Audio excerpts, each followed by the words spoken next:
Meron pong 28 wins at undefeated o hindi pa natatalo sa laban si Timothy Bradley. Si Manny Pacquiao naman may 54 wins, 3 losses pero 8 Division World Boxing Champion. Ang mga kababayan natin tiwalang si Pacman na mananalo sa linggo. Narito po ang report. Dito sa bagong Sa one-on-one interview ni Chino Trinidad kay pambansang kamao Manny Pacquiao, ikinuwento niya kung paano binago ng Biblia ang kanyang pananaw sa buhay, na lalong nagpatatag daw sa kanya. Yung faith and belief sa Panginoon na we can survive kahit nasa kahirapan, na hindi kami nag-give up, hindi kami gumawa ng kalukuhan. Mahalin mo muna yung Panginoon before anything else in this world. Handang-handa na raw si Pacman para sa inaabangang laban niya kay Timothy Bradley sa linggo.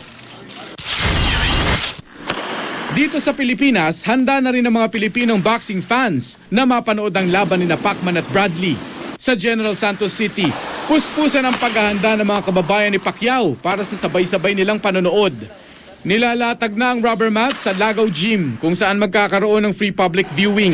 Kaliwat kanan naman ang mga nakasabit na streamers na may mukha ng pambansang kamao. Maraming Pinoy ang kumpiyansang mananalo si Pacman. Si Pacquiao yun siguro madaog. Basi hindi kadangat 5. Sa ako lang yung Pacquiao magyapon guro eh. Huwag magkagipirde. Pero hindi man sila nga hindi man madali-dali man si Bartley.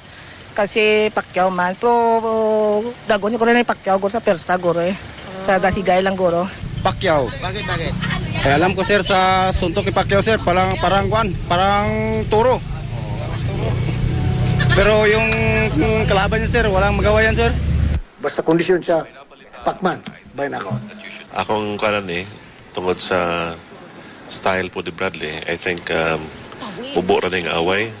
Hindi mo abot ang mga more than 5 rounds. Pacquiao gini mo. Knockout. Milyon-milyong tao tututok sa laban sa linggo.